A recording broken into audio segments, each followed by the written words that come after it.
Welcome back to my channel. और ये मैं आपको प्रिपरेशन दिखा रही हूँ। मैं आज आपके लिए लेकर आई हूँ गणपति के भोग के लिए एक थाली जो मैंने बनाई थी अपनी गणपति के भोग के लिए गणपति उत्सव में। वो अभी भी चल रहा है और आपको अभी भी गणपति उत्सव की बहुत ढेर सारी शुभकामनाएं। मैंने तैयारी की हुई है। सबसे शुरू में मैं बना रही हूँ शाही पनीर ही बोल देती हूँ। शाही पनीर बना रही हूँ, लेकिन थोड़ा सा वो डिफरेंट है क्योंकि प्याज वगैरह आपको दिखाई नहीं दे रहा होगा, प्याज का पेस्ट वगैरह। लहसुन तो मैं यूज़ करती नहीं हूँ अपने खाने में। जिन लोगों को, जो भी लोग मतलब वीडियो देखते हैं उनको सबको पता ही होगा। तो मैंने इस पर कढ़ाई चढ़ा दी है, पैन चढ़ा दिया है और उसमें मैंने बहुत थोड़ा सा ऑयल डाला था और उसमें मैंने थोड़े से खड़े मसाले डाल दिए हैं। वो भून चुके हैं, जीरा वगैरह भी भून चुका है।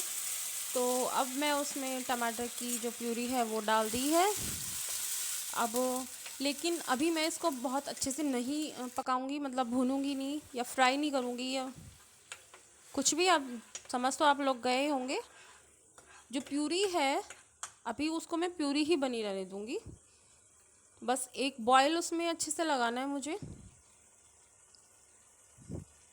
बॉयल उसमें आ चुका है क्योंकि जिससे टमाटर का जो कच्चापन है वो उसमें महसूस ना दे, पका हुआ वो रहे खाने में। क्योंकि अलग पता चलता है कच्ची कोई चीज़ अगर हम खा रहे हैं और पकी हुई चीज़ अगर हम खा रहे हैं तो अलग ही महसूस देती है। तो इसलिए मैंने पहले टमाटर को प्यूरी को पकाया, वो पक गई है। और ये मैं आपको दिखा रही हूँ, ये मैंने लिया हुआ है खोया। ये घर का ही खोया बना हुआ है और मैं इन्हें इसको अलग से पहले भून लिया है और फिर ठंडा करके थोड़ा फोड़ सा रखा है। मतलब ये सॉफ्ट है, काफ़ी हार्ड नहीं है। तो अब मैं इसे इसमें डालूँगी और दोनों को अच्छे से फिर साथ में ही पकाऊंगी। जैसे आप लोगों को पता ही है, शाही पनीर में हम लोग प्याज के पेस्ट के साथ जो है खोया को भूनते हैं बहुत अच्छे से, और जब तक वो घी ना छोड़ दे तब तक हम उसको पकाते हैं। लेकिन इसमें मैं ऐसे नहीं कर रही हूँ। जैसे मैंने बताया, खोया को मैंने अलग से पहले पैन में भून लिया है क्योंकि प्याज वगैरह मैं यूज़ नहीं कर रही हूँ। तो मैंने इसको टमाटर की प्यूरी के साथ ऐसे पकाया, भुने हुए मावे को। और इसको मैं बहुत अच्छे से फोड़ रही हूँ कि इसमें कोई गुठली वगैरह ना रहे, क्योंकि फिर वो मावे की जो गुठली है वो मुंह में आएगी तो वो थोड़ा सा उसका टेस्ट अलग ही लगेगा। क्योंकि ये पका हुआ मावा होगा और वो बिना पका हुआ मावा होगा तो टेस्ट अलग हो जाएगा फिर। तो इसको हमें अच्छे से मिक्स कर लेना है। और ऐसे इसमें मुझे एक फ़ायदा और नज़र आया, जैसे मैंने पहले इसको भून लिया तो मावा बहुत सॉफ्ट है। क्योंकि अगर हम मावे को वैसे भूनते हैं, प्याज के साथ भूनते हैं और रखा हुआ मावा होता है तो थोड़ा सा हार्ड होता है। जैसे हम फ्रीज में रख देते हैं, आजकल तो सब कुछ फ्रीज में ही रखना पड़ता है, तो वो हमें ज़्यादा मतलब हार्ड सा पड़ता है उसको फोड़ना, थोड़ा टाइम भी लगता है। तो ये तो मैं आपके साथ डिटेल्स शेयर कर रही हूँ, इसलिए आपको लग रहा होगा बहुत लंबी वीडियो। बाकी 5 से 7 मिनट में मेरी जो ये प्यूरी है वो अच्छे से तैयार हो गई थी। तो जैसे आपने देखा, मैंने इसमें हल्दी भी डाल दी है क्योंकि हल्दी का भी पकाना बहुत ज़रूरी होता है, वरना उसमें उसके कच्चेपन की स्मेल आएगी खाने में और वो अच्छी नहीं लगती है। हल्दी के पकने के बाद अब मैंने इसमें ये डाला है बटर। ये घर का फ्रेश बटर है, क्योंकि अगर आप लोग हर चीज़ घर की फ्रेश यूज़ करेंगे तो उसका टेस्ट और भी अच्छा आएगा और खाना भी और स्वादिष्ट बनेगा। तो इसको भी मैं गोल गोल चलाते हुए ऐसे मिक्स कर दूंगी। और ये देखिए मिक्स हो गया है। और इसके डालते ही आपको ग्रेवी भी थोड़ी गाढ़ी नज़र आने लगी होगी और हल्का हल्का साइडों से आप देख रहे हैं उसने प्यूरी ने मेरी कढ़ाई को छोड़ना शुरू कर दिया है। अब मैं इसमें ये फ्रेश मलाई यूज़ कर रही हूँ। तो जो आप लोग छोंक के लिए ऑयल यूज़ कर रहे हैं या जो भी आप यूज़ कर रहे हैं, किसी भी तरह का जो ऑयल यूज़ कर रहे हैं आप या घी यूज़ कर रहे हैं, वो बहुत कम यूज़ कीजिए। मैंने बहुत कम यूज़ किया था क्योंकि इसमें ऑलरेडी फिर बहुत सारी चिकनाई हो जाती है, खोया में, मलाई में, या फिर उसमें जो हमने इसमें बटर डाला है। और इसमें अब मैंने ये गरम मसाला भी ऐड कर दिया है। गरम मसाला को इसके अंदर ही भूनना मेरे हिसाब से तो बहुत ज़रूरी है, क्योंकि उसका जो टेस्ट है वो एकदम अलग होता है। और जो मैं आप लोगों के साथ ये शेयर कर रही हूँ आज की वीडियो, ये इग्नोर कीजिएगा, मेरा कैमरा थोड़ा गिर गया था तो मैं उसको सही कर रही थी। और देखिए कितना अच्छा कलर आ गया है, प्यूरी बिल्कुल पक चुकी है अच्छे से। अब मैं इसमें ऊपर से हल्की सी लाल मिर्च डाल देती हूँ। नमक मैंने डाल दिया है कि कढ़ाई ने बोल रही, सॉरी, मसाले ने कढ़ाई को छोड़ दिया है, बिल्कुल अलग हो चुका है वो, उससे घी उसने छोड़ रखा है। अब पकने के बाद मैंने इसमें थोड़ा पानी डाल दिया क्योंकि वो बहुत ज़्यादा गाढ़ी हो रही थी प्यूरी, तो उसमें थोड़ा पानी डालकर मैं इसे पकाऊंगी।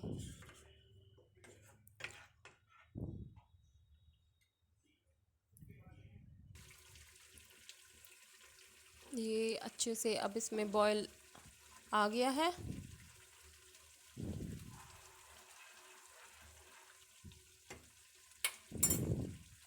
इसका कलर कैमरा में इतना सुंदर नहीं लग रहा था जितना रियल में अच्छा था। और क्योंकि मेरा सब प्यूरी बिल्कुल तैयार है, परफेक्टली तैयार हो गई थी, तो मैंने उसमें पनीर डाल दिया है। बस एक बॉयल लगाऊंगी, ज़्यादा देर नहीं पकाना है वरना पनीर जो है ना उसमें घुल सा जाता है थोड़ा।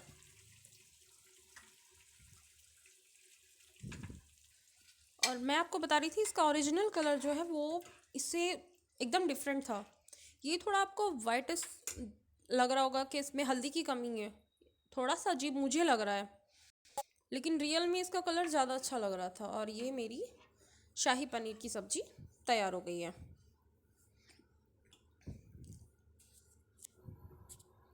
और ये मैं आपको बहुत अच्छे से दिखा रही थी, मैंने इसमें कुछ भी स्किप नहीं किया है।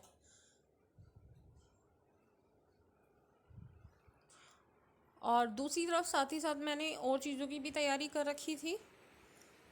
इसके साथ ही मुझे सूखे आलू की सब्ज़ी बनानी थी, लेकिन मैंने आलू को बॉयल नहीं किया था, मैंने आलू को कच्चा ही आलू लिया था, उसको काटा था और उसको बहुत छोटे छोटे पीसेस में काटा था, मैंने बड़े पीसेस उसके नहीं लिए थे। ये देखिए, मैंने आलू को की सब्ज़ी को छोकने के लिए कुकर रख दिया है। और ये मैं आपको आलू दिखा रही हूँ। और इस प्लेट में मैंने लिए 2 से 3 हरी मिर्च काट के ली है।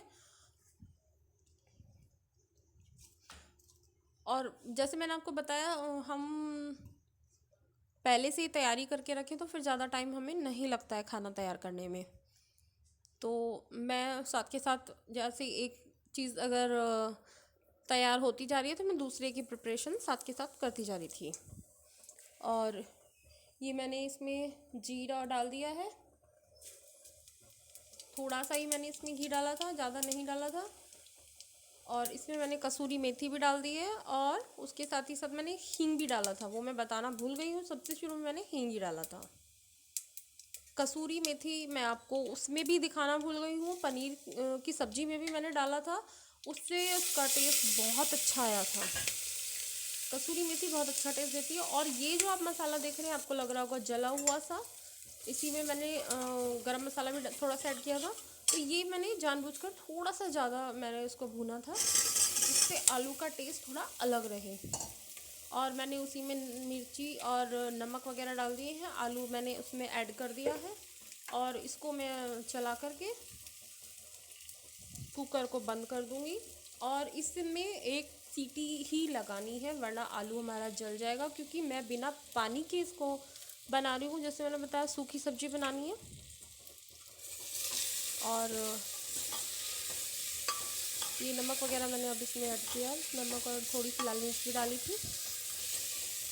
ये देखिए कितना अच्छा लग रहा है। अभी भी ये कुकर बंद कर दिया है, उसमें बस एक की सीटी लगानी हो। और इधर मैं फ्राइड राइस बना रही थी, क्योंकि चावल के बिना ना थाली अधूरी लगती है मुझे, तो उसमें मैंने घी डाल दिया। और ये मैं ले रही हूँ जीरा, तेज़पात, हम लोग तेज़पात भी बोल लेते हैं, वैसे तेज़पत्ता बोलते हैं, लौंग, काली मिर्च और एक छोटी इलायची, और सबको मैंने डाल दिया है।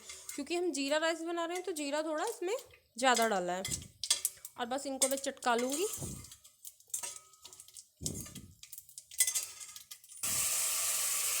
जीरा राइस अगर आप लोग थोड़े से चौड़े बर्तन में बनाएं जैसे ये कुकर जो है ये स्टील वाला कुकर है, तो ये थोड़ा चौड़ा होता है तो अच्छे से बन जाता है। तो मैंने वो चटकने के बाद इसमें धुले हुए चावल डाल दिए हैं। और आप चाहे तो इन्हें ऐसे भी बना सकते हैं बिना नमक डाले। मैंने इन्हें नमक डालकर बनाया था, क्योंकि हम लोग इन्हें खाली भी खा लेते हैं, ऐसे अच्छे लगते हैं हम लोगों को। और ये मैंने पानी इसमें ऐड कर दिया है। और बस इसमें भी एक ही सीटी लगवानी है। इसमें भी हमें एक ही सीटी लगवानी है। बीच में ये रुक गया था, कुछ डिस्टरबेंस हुआ हो मेरे वॉइस ओवर में तो उसे इग्नोर कीजिएगा। तो ये नमक वगैरह डाल दिया है मैंने इसमें। अच्छे से मिक्स करने के बाद मैं इसे कुकर को बंद कर दूंगी।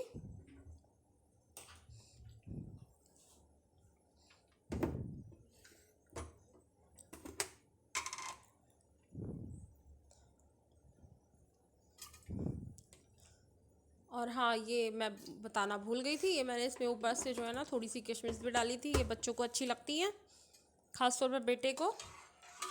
उसको पुलाव बहुत अच्छा लगता है, कश्मीरी पुलाव, उसमें क्योंकि डलती हैं ये सब चीज़ें।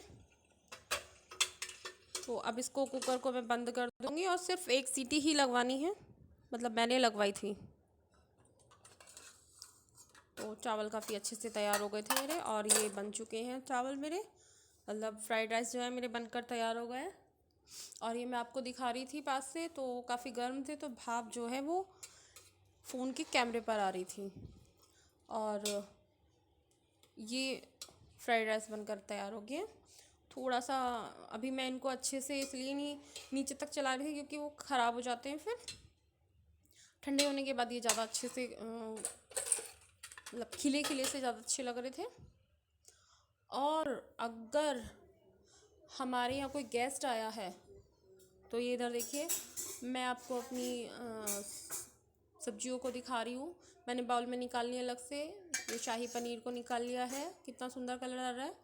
ये जो मैंने फ्राइड पोटैटो बनाए हैं वो है, और ये भी बहुत टेस्टी लगे थे। ज़्यादा कुछ करना भी नहीं पड़ता, फटाफट बनने वाली सब्ज़ी है। और अगर घर में कोई मेहमान आए तो कढ़ाई तो चढ़नी ज़रूरी है ही, ये तो हमारा इंडियन कल्चर है। तो कढ़ाई चढ़ चुकी है, पूरियाँ उतर रही हैं, और आप देख रहे हैं कितनी अच्छी पूरियाँ जो हैं वो उतर रही हैं फूली फूली, क्योंकि बहुत खुश मन से मैं इसको बना रही थी।